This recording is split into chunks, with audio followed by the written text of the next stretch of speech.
এটি সৰু বাৰ্তালৈ আপোনালোক সকলোকে মই স্বাগতম জনাইছো। মই পাষ্টৰ দীপেন কলিতা।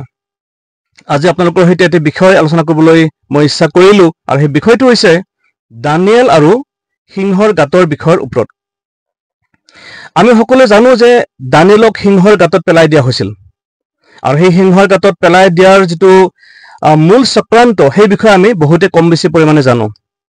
অৰ্থাৎ যেতিয়া ৰজা দাৰিয়াবছে তেওঁৰ সহায়ৰ অৰ্থে তিনিজন প্ৰধান বিষয়া তেওঁ বাছনি কৰিছিল, আৰু সেই প্ৰধান তিনিজন বিষয়াৰ ভিতৰত দানিয়েলো আছিল এজন। দানিয়েলক ৰজাই বৰ ভাল পাইছিল। দানিয়েলৰ ওপৰত ৰজাৰ এক বেলেগ মৰম আছিল।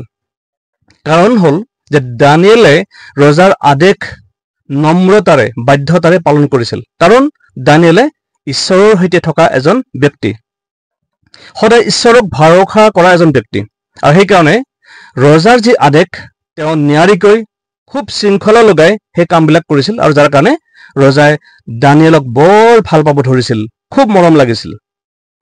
আৰু তাকে দেখি আন দুজন যি প্ৰধান বিষয়া তেওঁলোকে দানিয়েলৰ ওপৰত তেওঁলোকৰ হিংসা উপজিছিল। আৰু দানিয়েলৰ ওপৰত তেওঁলোকৰ যেতিয়া হিংসা উপজিছিল, তেতিয়া দানিয়েলৰ বিৰুদ্ধে অনেক কথা তেওঁলোকে ছিদ্ৰ বিচাৰিছিল যে ক'ত তাক আমি পেলাব পাৰিম, কোনখিনি তাক আমি ধৰিব পাৰিম। এই কথাবিলাক সদায় সেই দুজন প্ৰধান বিষয়াই চেষ্টা কৰিছিল, আৰু অনেক কথা ৰজাৰ আগত তেওঁলোকে চুকলিবাজি কৰিছিল, অৰ্থাৎ তেওঁৰ বিৰুদ্ধে কথাবিলাক কৈছিল। কিন্তু ৰজাই তেওঁলোকে কথা কোৱাখিনি শুনা নাছিল, কাৰণ ৰজা তেওঁ একান্ত বাধ্য এজন বিষয় আছিল।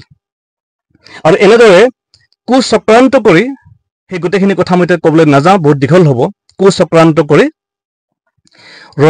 ৰজাক মান্তি কৰাইছিল, আৰু অৱশেষত সেই দানিয়েলক সেই সিংহ থকা গাঁতটোত পেলাই দিয়া হ'ল।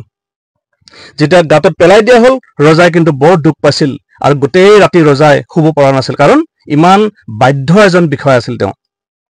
আৰু ৰজাই এইটো কথা ভাবিছিল চাগে যে দানিয়েল আৰু জীয়াই নাথাকিব, কাৰণ সিংহ থকা গাঁতত থৈ অহা হ'ল। কিন্তু এটা মনে মনে তেওঁৰ ভিতৰত আশা কৰিছিল যে তেওঁৰ ঈশ্বৰে তেওঁক বচাব নেকি।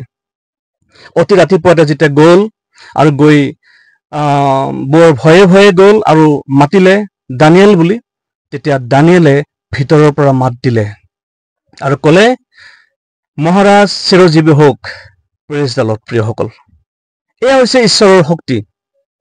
দানিয়েলে সিংহৰ গাঁতত যেতিয়া তেওঁক পেলাই দিয়া হ'ল, দানিয়েলে মানুহ হিচাপে তেওঁ তাত অলপ ভয় খাইছিল, স্বাভাৱিক, কাৰণ তাত সিংহবিলাক আছিল। কিন্তু দানিয়েলে এটা কথা ভালকে জানিছিল যে মোৰ ঈশ্বৰে মোক ৰক্ষা কৰিব। আৰু দানিয়েলে সেই সিংহৰ গাঁতত তেওঁ অহৰহ তেওঁ প্ৰাৰ্থনা কৰিব ধৰিলে, ঈশ্বৰৰ ওপৰত ভৰসা কৰিব ধৰিলে। হে ঈশ্বৰ, মোক ৰক্ষা কৰক, হে ঈশ্বৰ, মোক বচাওক, আপুনি মোৰ সংগী হওক বুলি তেওঁ অনেক প্ৰাৰ্থনা কৰিলে। আৰু গোটেই ৰাতি সিংহবিলাকে দানিয়েলক একোৱে কৰিব নোৱাৰিলে। Praise the lord. কিয়?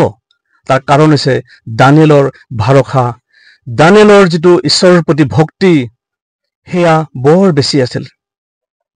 আৰু অৱশেষত দানিয়েলক সিংহই একোৱে কৰিব নোৱাৰিলে। সিংহই দানিয়েলক চুই চাব নোৱাৰিলে, একোৱে কৰিব নোৱাৰিলে, আৰু সশৰীৰেৰে সেই সিংহৰ গাঁতৰ পৰা দানিয়েলক উঠাই অনা হ'ল। প্ৰিয়সকল, আপোনাৰ মোৰ জীৱনতো এই পৃথিৱীত অনেক ধৰণৰ সমস্যাবিলাক সেই সিংহৰ গাঁতৰ নিচিনা হ'ব পাৰে, বা অনেক মানুহে আপোনাৰ মোৰ বিৰুদ্ধে চুকলিবাজি হ'ব পাৰে, আমাক পেলাবলৈ চেষ্টা কৰিব পাৰে। শয়তানে বিভিন্ন ধৰণৰ পৰীক্ষা আপোনাৰ মোৰ জীৱনত দিব পাৰে।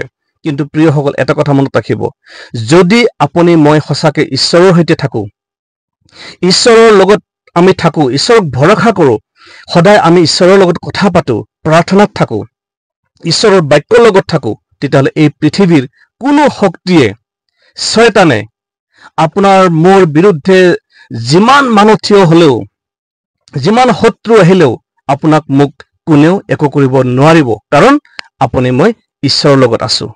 কিন্তু যদিহে ঈশ্বৰৰ সৈতে আপুনি মই নাই, তেতিয়াহ'লে কিন্তু আপুনি মই ধ্বংস হৈ যাম।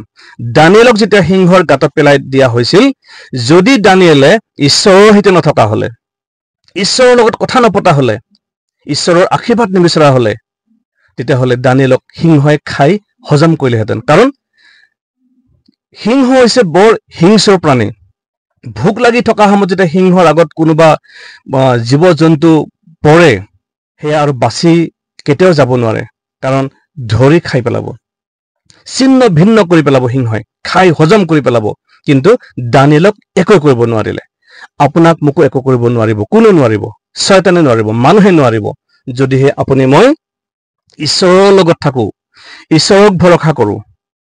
আপুনি কেতিয়াও ভয় নাখাব। এনেকুৱা পৰিস্থিতি আপোনাৰ মোৰ জীৱনত এতিয়াও আছে নেকি আজি?